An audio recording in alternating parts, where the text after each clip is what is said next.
SJC-13073, Saundra Edwards v. Commonwealth of Massachusetts. Mr. McCourt. Good morning. May it please the court, I am Terrence McCourt, serving in the capacity of Special Assistant Attorney General representing the Commonwealth. This case is narrow in scope, but it is significant as it raises important questions regarding a government's appointment and removal powers as granted to him by the legislature. The only claim remaining in this case is against the Commonwealth and not the governor. I want to mention that at the outset because much of Appellee's brief concerns statements made by the governor after plaintiff was replaced as chairperson of the Sex Offender Registry Board. Those statements were the subject of the defamation claims against the governor, which have been dismissed from this case, and those words have nothing to do with this case. The plaintiff's burden in this case is to prove that her former employer, which is the Commonwealth, and definitively not the governor, retaliated against her and violated the Whistleblower Act. So I don't understand that position, counsel. Why isn't the governor's statements and the rationale that he gave at the time attributable to her employer, the Commonwealth? When Ms. Edwards was informed that she was going to be replaced, she said, "I would like to resign." And she was permitted to resign. No, that's not my question. I mean, that's a different issue that you've raised also, whether or not she resigned or she was terminated. My issue is with regard to your point that you just made, that her employer was the Commonwealth. And my understanding of your argument is that your position is that the governor, his statements were independent of and not attributable to the Commonwealth. And I'm wondering why, because the Commonwealth as a entity doesn't act but through people. I'm wondering why one of those people is not the person in charge of discharging her and appointing her. Thank you, Your Honor. We're not taking the position that the governor never acts as an agent of the Commonwealth. We're taking the position that with respect to this specific statute, the Whistleblower Act, which is an employment law, in which defines the employer-employee relationship as the employer directing and controlling the employee, that the governor is not acting as an agent of the Commonwealth when he makes a decision independently to replace a position that serves at his pleasure. When you say that he makes that decision independently, he was given that authority by the legislature. Correct. So the legislature has allowed the governor to make the appointment decision for the chairperson of SORB. And you're saying that somehow that although his authority is given by the legislature, he is, at some points you concede, an agent of the Commonwealth, that somehow his actions are not attribable to the Commonwealth? That doesn't make any sense to me. In this narrow circumstance, that's our position. And why? Pardon me, what line? Why? Why? Because the Whistleblower Act is limited to the employment relationship. It protects an employee who is retaliated against by her employer. And in this case, the way the statute works is that SORB is in the Executive Office of Public Safety, and the Undersecretary for Criminal Justice oversees SORB. And there are performance reviews in the record where the Undersecretary is signing those performance reviews. It seems to me somebody who gets to appoint and or discharge her at his will, at his pleasure, as the statute says, is certainly in control and direction of the person who he can fire at will. We would respectfully disagree, Your Honor. And why is that? Why is that not enough? Because the governor didn't even know her. The governor testified that Well, the governor appointed her. The governor appointed the position. Yes. There's an employment relationship. He appointed her to the position, right? Yes, Your Honor. Okay. He appointed her to the position. There's an employment relationship that Edwards has going up through the Executive Office of Public Safety. The Undersecretary, who is her supervisor, had nothing to do with her removal, was, quote, very surprised that Ms. Edwards was replaced. And now you're making a very fact-specific argument. I'm trying to figure out what from the legal structure, the way this is all set up. The person in charge of firing and hiring her is the governor, right? Yes, Your Honor. Okay, and you're saying, despite the fact that he's granted that authority by the legislature, he's not somehow his actions are not attributable to her employer, the Commonwealth. In this case, that's our position, Your Honor. That All he right, is well, not I serving- suggest we move on. But that means nobody is responsible. I'm confused. If the governor basically takes credit for getting rid of her, and as you say, the undersecretary isn't involved in it, then that means no one's somebody's responsible for her, right? You can't have no one be responsible for her. The governor took full responsibility. It was his decision to replace her. Well, so then Well, is there a difference between taking full responsibility and actually having full responsibility? I don't think so. Okay. But I just, somebody, if the person's fired illegally, somebody has, and the governor is the only person with the power to do so. How can the governor not be, responsible?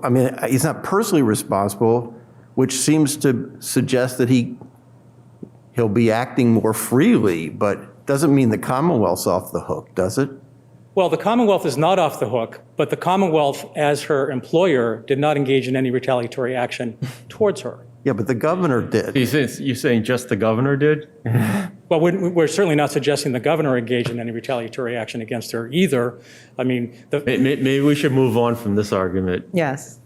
Well, in terms of looking at So I guess I'm wondering, why can't the Whistleblower Act be read consistent with this authority given to the governor to appoint the chairperson at his or her pleasure? So the Whistleblower Act applies very broadly to a whole swath of public employees in the employee relationship. For the at-pleasure provision in the SORB statute is distinct. So But why can't we read those two consistently? That is, you can hire or fire somebody at your pleasure, but you can't do so for reporting illegal conduct.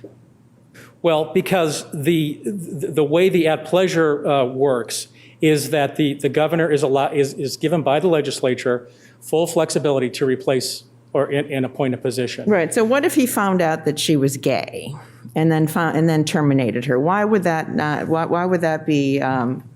You're saying that would be authorized? Yes. Nothing that exists outside of the Whistleblower Act in terms of an employee's rights for discrimination or common law claims against the governor or the governor's office is disturbed by this ruling. But why isn't then it's consistent? If he's behaved illegally, I'm not saying he has, but if the governor has behaved illegally, violated a clear law, why couldn't that be covered by the Whistleblower Act? Why is that any different than, as you say, the discrimination laws still apply? But say this is an ethics violation. If this were a violation of 268A and the ethics rules, couldn't that be the basis of a whistleblower action?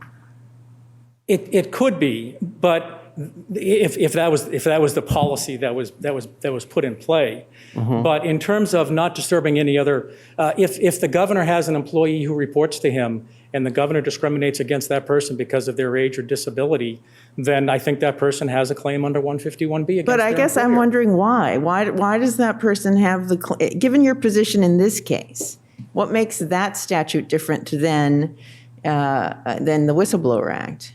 Well, Given that the appointing authority is, as you say, at the pleasure of the governor. because there's an employment relationship under that hypothetical, that there's someone who's reporting to the governor and the governor discriminates against All them. right, so if we conclude that there is an employment relationship, that the governor his actions are attributable to the Commonwealth, then you lose? I don't think I lose under that scenario. All right, so it can't be that there's an employment relationship. That's not the reason why the anti-discrimination laws apply.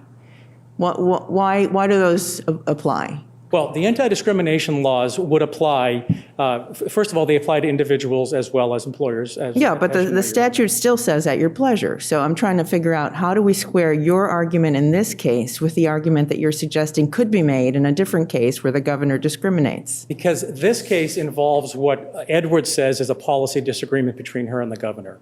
The governor has to have the authority to remove a public official where there's a policy disagreement. It's not a policy disagreement. Her position is that she was terminated because, and this is on summary judgment, right? So we have to view everything in the light most favorable to the plaintiff. Yes, Your Honor. Right, so her position is not that there was a policy disagreement, but that there was actually illegal conduct being perpetrated, and she reported it, and she was fired because of it. Well, that's not exactly her position. Her position is, respectfully, her position is that she objected to a hearing officer's decision. Right. Well, counsel, in any event, whether you call it a policy disagreement or not, it's very unusual, isn't it, for a governor to intervene in defining what's an equivalent offense in another state. And that's really essentially what this comes down to. Well, respectfully, Your Honor, the governor testified that until he read the complaint in this case, he did not have an understanding of that specific issue, that the basis for the hearing officer's decision. He knew the result of the hearing officer's decision. He didn't have a basis of the end. That sounds like a factual question. The issue, in light most favorable to the non-moving party, though, is that the hearing officers are making a decision that somehow spousal rape isn't rape. And, that's not policy, that's wrong. I agree with you, Your Honor, and that's exactly what happened here is the hearing officer, Chairperson Edwards was concerned about the hearing officer's decision-making, chided him for it, did a retraining of the staff, changed the regulations. In other words, she was doing her job. A subordinate made a bad decision and she fixed it. She found that to be objectionable. That's different than making an objection up to your boss or blowing the whistle. Where in the whistleblower statute does it say that you have to make an objection up to your boss for illegal conduct? It does not, the section we're dealing with does not say that, Your Honor. Okay. That's correct. But So the statute doesn't require what you're suggesting is required. No, but I'm suggesting that this was not in the common sense, a whistleblower situation. She simply objected, she found objectionable the decision of a hearing officer. And she was terminated because of it.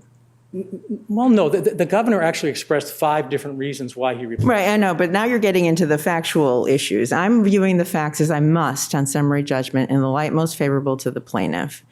And I thought your position was, as a matter of law, the Whistleblower Act does not apply to the actions of the governor if he decides, for whatever reason, to terminate her. I thought that was your position. Is it factually based or is it a matter of law?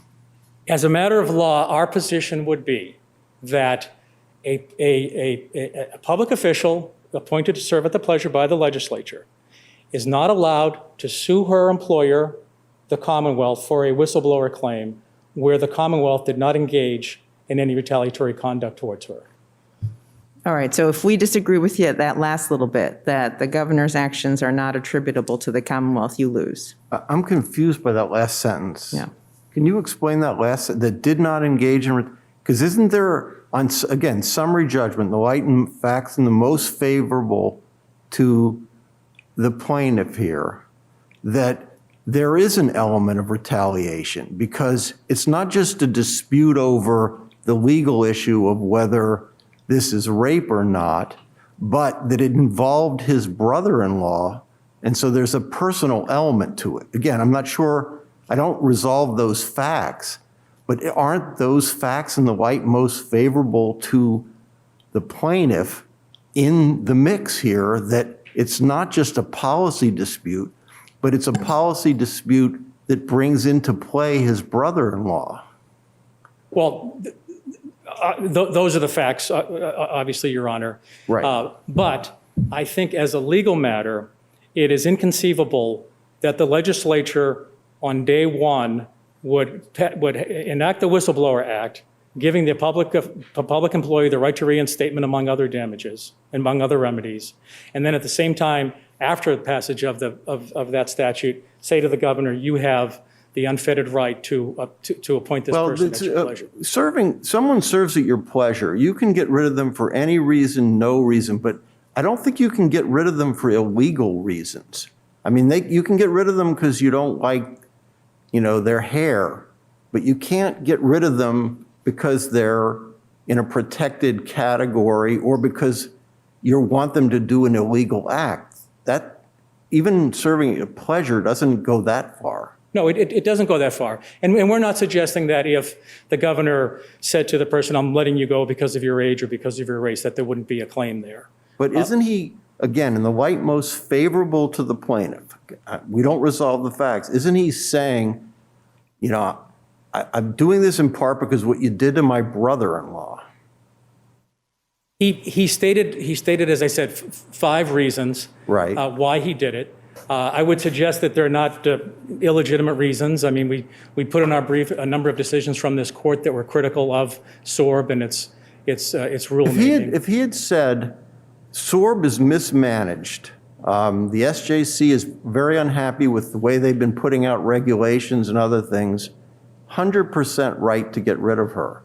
But he adds this additional fact that involves his brother-in-law. And again, I'm not trying to resolve that fact, but because we don't do that on summary judgment, but doesn't that change the dimension here? It's not a policy dispute. It's about whether someone was fired for something that might be illegal. I respectfully, I don't think so, Your Honor. Okay. The plaintiff here was concerned about her subordinate's decision. This is not a situation where someone was trying to impose a policy on her that she was required to follow and that she was fired because she objected to that policy. She did her job. She found her hearing officer's decision to be a bad decision, and she took steps to fix it. Period, full stop. There was nothing after that to Right, so she objected to her subordinate's position. She instituted policies to correct that, and then she was terminated by her boss. She was replaced 7 years later after that occurred. Right, and the boss, stands up before the media and says, the straw that broke the camel's back was the Paglia situation. But that's not whistleblowing, and that's not in violation of the whistle. She's not engaging in protected activity by fixing her hearing officer's decision. Well, This case is replete with references by the She's plaintiff.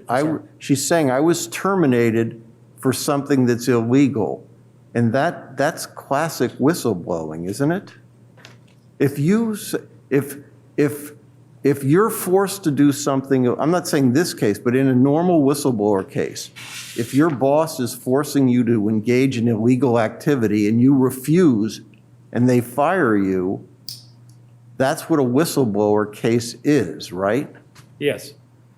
So again, there's disputed facts here, but doesn't that get you into a trial? Your Honor, in her sworn testimony, when asked what she objected to, she said, I objected to Paglia, he's the hearing officer, his conclusion that the California spousal rape statute was not the equivalent to the Massachusetts rape statute. That's in the record and that's an answer to an interrogatory. When asked in her deposition, she said, I objected to Paglia's decision, and I didn't want it to go through. And if I didn't object and retrain the staff, spousal rape would not be considered rape in Massachusetts. So she wasn't objecting to a policy. She wasn't objecting to a practice or an activity. No, but she's not suing over that. She's suing over the fact that she was fired because she was allegedly just doing her job, which is correcting a misinterpretation of the rape law. And then she's saying, okay, I got fired because the governor's brother-in-law is the person we're talking about. Again, not weighing in on whether that's, but that's a factual dispute about whether that's in the mix, right? Well, Your Honor, I would respectfully suggest that, this court has obviously developed a long line of cases of creating the public policy exception to the employment at will rule. What you're describing, I think, might fall into that box, and perhaps she should have pled it. And the appellee's brief talks about the Flesner case and the Smith-Pfeiffer case, but that's not in this case. And I think what you're describing is more a public policy exception to the employment at will rule rather than somebody engaging in whistleblowing activity which is what she is But bringing her let me claim. see if there are any further questions. Thank you, Ms. McCourt. Thank you, Your Honor. Ms. McKenna?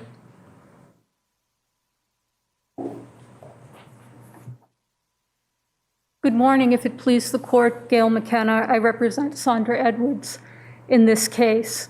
Here we have a situation where, under public policy for objecting to a practice instituted by the board that happened to affect the governor's brother-in-law, Ms. Edwards was retaliated against. She was fired. Now, what the Commonwealth So, counsel, said, can I ask you to pick up where opposing counsel left off, which was that your client really should have pled a public policy exception and that her activity is not covered by the Whistleblower Act? well, the Whistleblower Act is a public policy exception that's been enacted by the legislature, just like MCAT. MCAT is a public policy exception. She doesn't have to plead public policy per se if the legislature has set out a track that she can take and she has properly taken the Whistleblower Act. Now, what the Commonwealth has come forward and said is that, look, Ms. Edward can sue under all of those other ones and can sue the governor, and the governor is liable under all of those other ones. But for some reason that it's failed to properly articulate or to articulate in any sensible way, the Whistleblower Act isn't included. Well, can you just articulate for me, what is your client's protected activity? What exactly is she contending? Well, under section B3, what she did, and I'll read the language of the statute, she objected and refused to participate in activity, policy, or practice, which was that she reasonably believed that it was a violation of law, a very dangerous thing, to allow an individual who forcibly raped their wife not to register as a sex offender. And there's record evidence that that would have become a precedent or policy within the sex offender registry.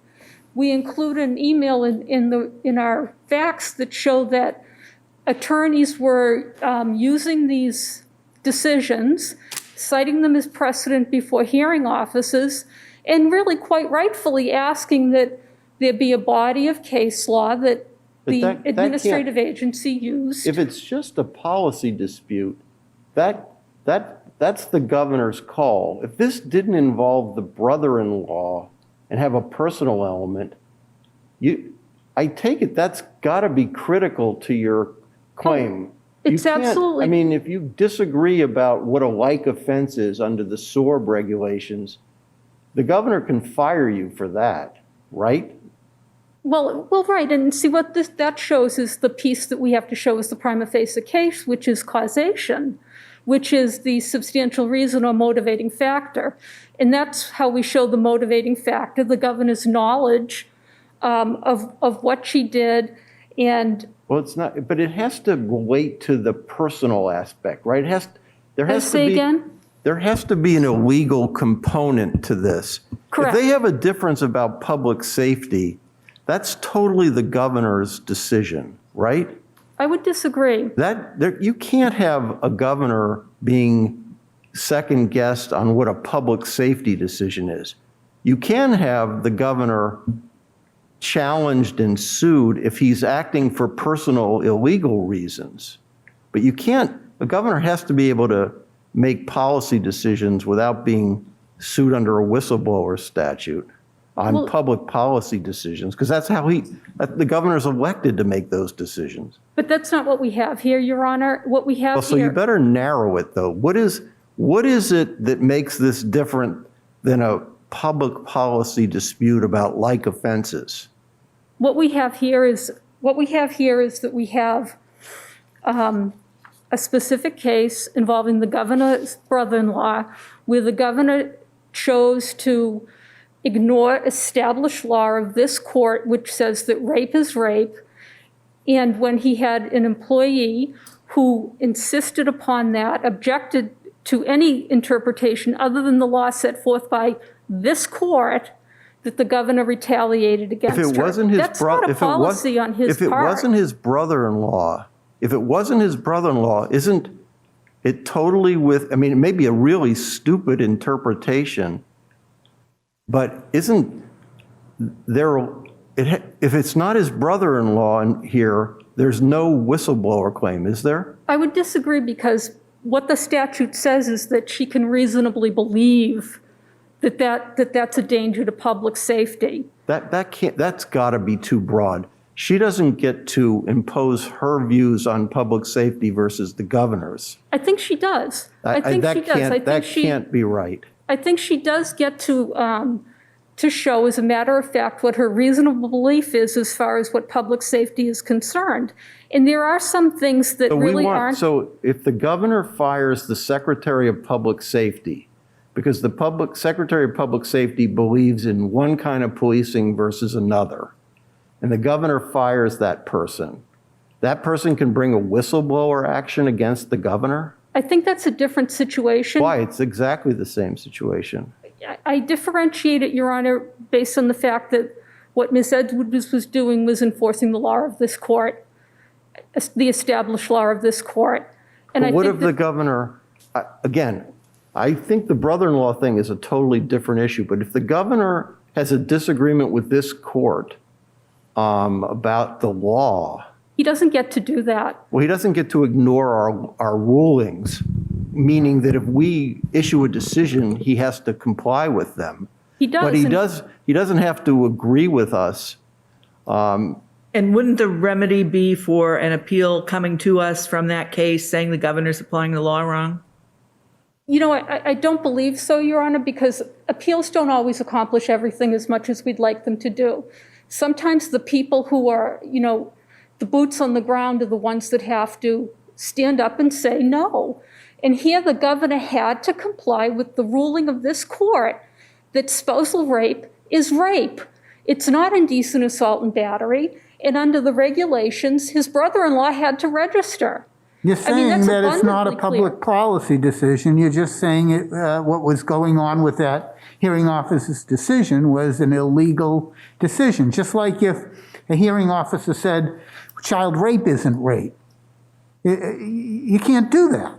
Right. It's not public. I think what you're assuming with the question is that it's a public policy call, but that's not really your position. Your position is that there was something illegal going on, and it's not well, I don't know, this is gray. It's just Right, but outright wrong. That's your position, isn't it? And what it does is it creates a policy for the board that the board then has to follow. It's not the governor's policy. It's a policy that then the board as an administrative agency has to follow as a procedure, precedent, or whatever in the way that it interprets statutes and like statutes.